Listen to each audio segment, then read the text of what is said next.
অৰুণোদয় আঁচনিৰ ক্ষেত্ৰত বহুত বেছি গুৰুত্বপূৰ্ণ এটা খবৰ আপোনালোকক জনাবলৈ গৈ আছো। ভিডিঅ'টো আপোনালোকে শেষলৈকে চাওক। সো আছামিজ ব্লগাৰ পিকে ইউটিউব চেনেলৰ নতুন এটা ভিডিঅ'লৈ আপোনালোক সকলোকে স্বাগতম জনাইছো। আশা কৰিছো নিশ্চয় আপোনালোক সকলো ভালে আছে। ভিডিঅ'ৰ থাম্বনেল আৰু টাইটেল দেখি আপোনালোকে নিশ্চয় গম পাইছে ভিডিঅ'টো কেনে ধৰণৰ হ'ব গৈ আছে।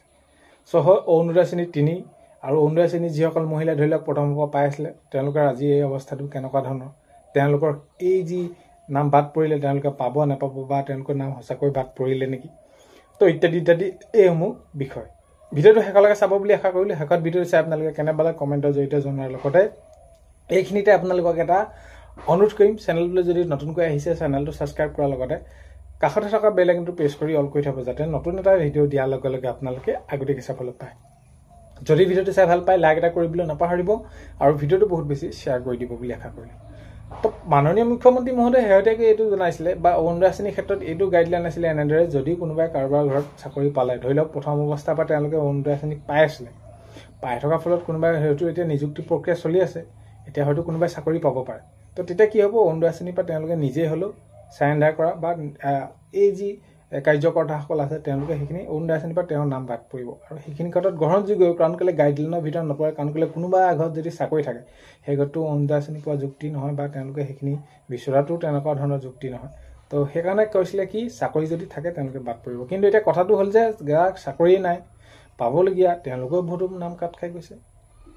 আৰু এতিয়া অৰুণোদয় আঁচনি 3 ক্ষেত্ৰতো ক'বলৈ গৈছোঁ, তাৰ আগে আগে এইখিনি কওঁ যে এই এতিয়া অৰুণোদয় আঁচনিৰ নাম বাদ পৰিলে বহুতো মহিলা, তো তেনে ক্ষেত্ৰত এতিয়া এনেকুৱা ধৰণৰ হৈছে, কোনোবাই পইচা বিচাৰিছে, কিবা কৰিছে, আপোনালোকৰ নামটো আনি দিম এনেকুৱা ধৰণৰ। তো এই ক্ষেত্ৰত আপোনালোকে ভুল নাযাব, কাৰণ কেলৈ আপোনালোকৰ যদি কিবা কাৰণে নামটো কাট খাইছে, কাটিবলগীয়া নাছিলে, তো তেনেকুৱা ক্ষেত্ৰত আপোনালোকে কেতিয়াও ভুল নাযাব আৰু কাকো তেনেদৰে আপোনালোকে সেইখিনি নিদিব।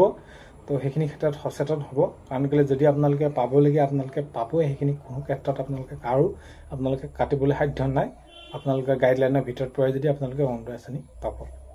তো কথাটো হ'লে এইটো। আৰু যদি কোনোবা ক্ষেত্ৰত ব্যৱসায়ৰ বাবে সফল হৈছে, সবল হৈছে তেওঁলোকে অৰ্থনৈতিক ফালৰ পৰা, তেতিয়া তেওঁলোকৰ সেইখিনি বাদ পৰাটো তেনেদৰে সেইখিনি মাননীয় মুখ্যমন্ত্ৰী মহোদয়ে জনাইছিলে। চ' সেইবাবে কৈছোঁ, কাকো আপোনালোকে এই ইমান টকা লওক বা আপোনাক খুজিছে সেইখিনি ক্ষেত্ৰত নিদিব, যিহেতু বাতৰিসমূহ আপোনালোকে চাই আছে, কোনোবাই টকা সংগ্ৰহ কৰিছে যে অৰুণোদয় আঁচনিৰ নাম ভৰাই দিম ইত্যাদি ইত্যাদি, সেইখিনি আপোনালোকে তাত ভুল নাযাব। চ' সেইখিনি কথা।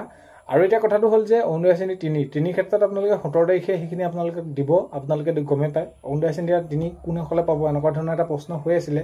তো প্ৰশ্নটো এনেকুৱা ধৰণৰ, আপোনালোকে কৰাৰ কোনো প্ৰয়োজনীয় নাই, কাৰণ কেলৈ অৰুণোদয় আঁচনি 3 যিসকলক দিয়া হৈছে ফৰ্ম বাছি বাছিয়ে তেওঁলোকক দিয়া হৈছে। ৰেচন কাৰ্ড থাকিব লাগিব, যিসকলে পাব লাগে যোগ্য তেওঁলোকক দিয়া হৈছে আৰু তেওঁলোকে সকলোৱে পাব।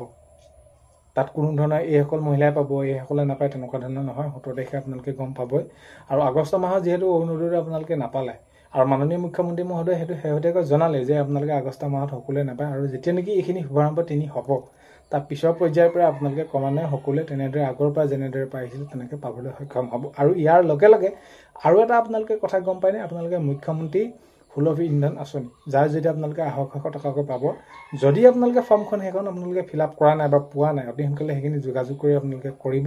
যেতিয়া নেকি আপোনালোকে গেছটো ক্ৰয় কৰিব তেতিয়া আপোনালোকৰ একাউণ্টত 800 টকা সোমাব।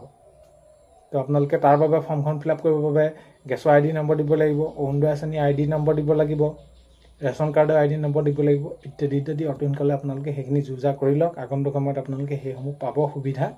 আৰু এই যি আপোনালোকে 3 ক্ষেত্ৰত বহুতে চিন্তা কৰিছিলে মোক কি হ'ব নহ'ব কেনেকুৱা ধৰণৰ কি, তো এইখিনি ক্ষেত্ৰত আপোনালোকে চিন্তা কৰাৰ প্ৰয়োজন নাই।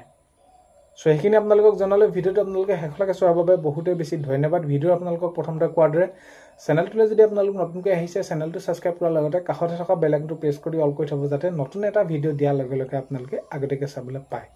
যদি ভিডিঅ'টো চাই ভাল পালে লাইক এটা কৰি দিব আৰু বহুত বেছি শ্বেয়াৰ কৰি দিব বুলি আশা কৰিলোঁ। অন্য এটা ভিডিঅ'ৰ সৈতে লগ পোৱাৰ আশাৰে আজিলৈ